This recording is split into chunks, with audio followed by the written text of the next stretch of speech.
Renault is on a mission, an SUV and crossover mission, to have a most value for money product in pretty much every segment that you're looking at. For ages now, the Renault Captur has offered a really good package when it comes to small crossover. However, when it was put against cars like the Kia Sportage and the Nissan Qashqai, it started to lose out when it came to space.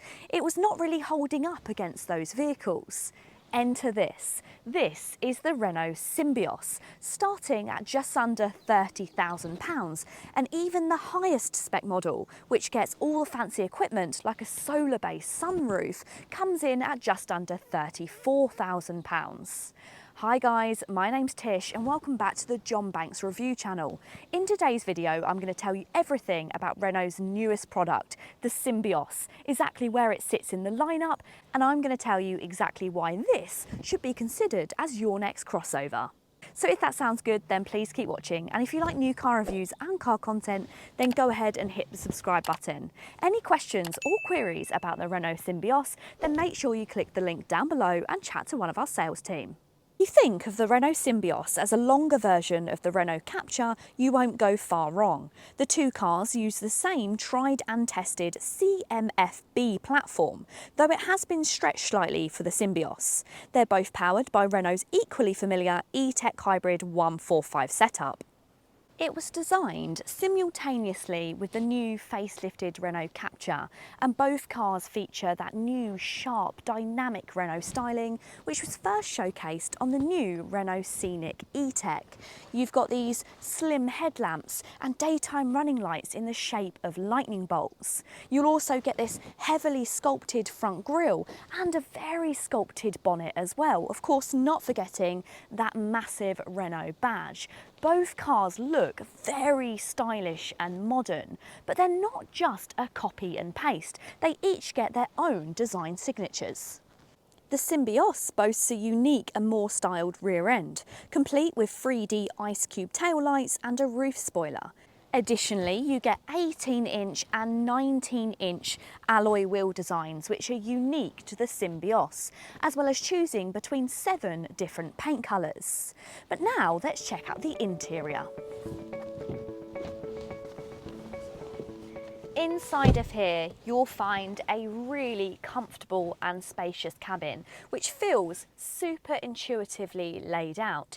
It's very similar to the Renault Captur facelift, but that's no bad thing because there's so many features and functions inside of here which make it fantastic to live with, including this 10-inch touchscreen, which comes as standard with Google set in. That means you always have a Google system available for using your maps, and you can even use the Google Assist for getting to your destination.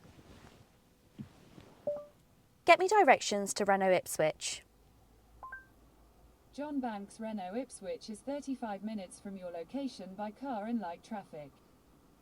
But this isn't the only standard equipment that you get in this car, which feels really impressive. I'm in the mid-spec model and I get electric seats on both my seat and also the passenger, which is definitely not something you usually get as standard for under £33,000. It has a fantastic layout. I really like this 2-step dashboard section, which has your gear selector in the middle. Some Renaults nowadays, especially the electric products, you'll find the gear selector behind the steering wheel. And whilst that's easy to get used to, I just prefer to have it here in the centre. You also have an armrest which can be extended, and inside you'll find plenty of storage. You also get 2 cup holders, somewhere to place your Renault key, a little bit of storage underneath here, some more storage on top, 2 USB-C chargers and your 12-volt charging, and some extra storage which is just slotted underneath this central touchscreen. I love the interior of this Esprit Alpine model. You've got these really nice sport seats with the mix of cloth and also imitation leather. But it's the red, white and blue stitching which I find really appealing.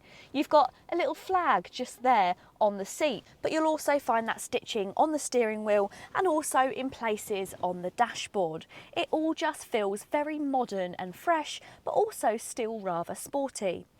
You also get this fantastic piece of chrome which blends from silver to blue. But when it comes to the Renault Symbioz, its superpower is the amount of space that's on offer. So let's take a look at the boot space and rear interior space.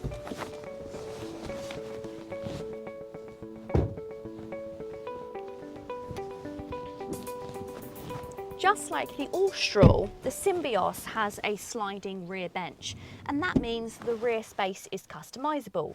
You can either add additional boot space or slide the seats back, and then that's when you'll get the maximum amount of legroom, of which there's a decent amount. It's not huge back here, but it should be more than enough for most people.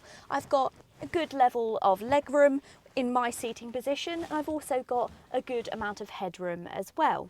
You may struggle with headroom if you sit in the middle seat, because the middle seat does come up a little bit higher. However, there isn't too much of a transmission tunnel, so if you do have to sit in the middle, you haven't got to straddle too much of a hump in the floor. However, this centre console does come quite far back, so you're only really going to want to seat small people in the middle. You do have rear ventilation, you've got two USB-C chargers, and you've also got a 12-volt charger, as well as nets on the backs of the seats.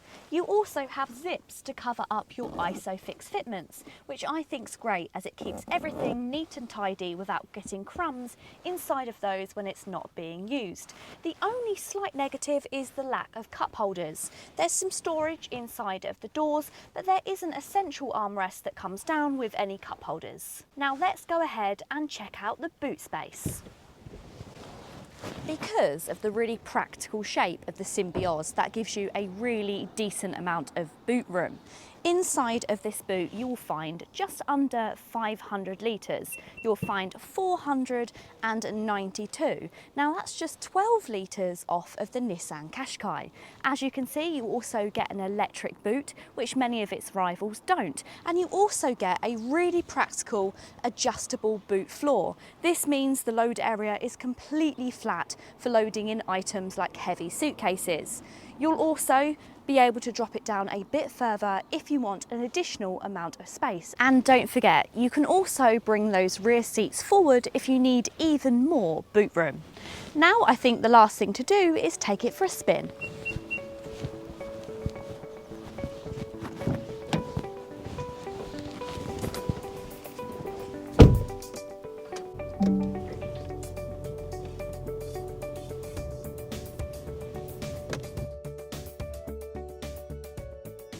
In the UK, it's offered with a 141 brake horsepower full hybrid powertrain, which combines a 1.6 litre naturally aspirated petrol engine and also a 1.26 kilowatt hour battery and gearbox mounted electric motor.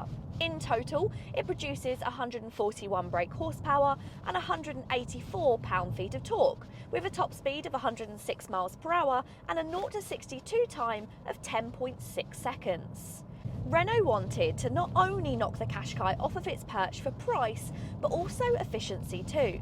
The Symbioz E-Tech hybrid system boasts an impressive fuel economy figure of 60.1 mile per gallon, which surpasses the 54.3 miles per gallon which are claimed by the Qashqai e-Power. Additionally, the Symbioz actually produces lower CO2 emissions at 107 grams per kilometre, which places it in the 26% tax bracket for company car drivers, making it a cost-effective choice for businesses too.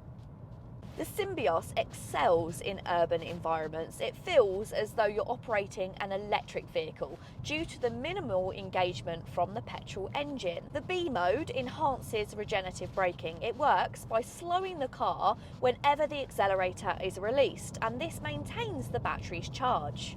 What's really impressive is the transitions between petrol and electric power. They feel very refined and nearly unnoticeable. It actually features up to 24 advanced driver assistance systems, which are available on the Symbioz, including Active Driver Assist. This uses level 2 autonomous driving capabilities by combining adaptive cruise control with stop and go function, lane centering, and traffic sign recognition. The car can even move over slightly to one side of a lane to give you more room for approaching motorcycles. Rear automatic emergency braking, blind spot warnings and lane departure warnings, as well as driver attention alerts, are among the other safety systems on offer. The only feature which is reserved for the very top spec models is the 360-degree parking camera setup and hands-free parking. Renault also know that some drivers don't want all of those features active all of the time, so instead of forcing them to dig through the touchscreen every time they switch the car on, the Symbioz features a My Safety button, which you'll just find down the side of the steering wheel. With just 2 quick presses, this activates your personalised mode for the ADAS suite. The Renault Symbioz has certainly been said to put a cat amongst the pigeons of small family crossovers. This car has come in to show Nissan Qashqai and the Kia Sportage that they're not going to rule for much longer. I think it offers really good value for money, and I also love how refreshingly simple the lineup is. Just those 3 simple trim levels and that 1 engine option. But let me know, what do you think of the new Renault Symbioz? Pop it in the comments down below. If you had any further questions or queries that I haven't answered in today's video, then please don't hesitate to get in contact with our team via the link in the description box. If you've enjoyed this video, give it a thumbs up, and if you want to see more, then hit the subscribe button. Until next time guys, see you later.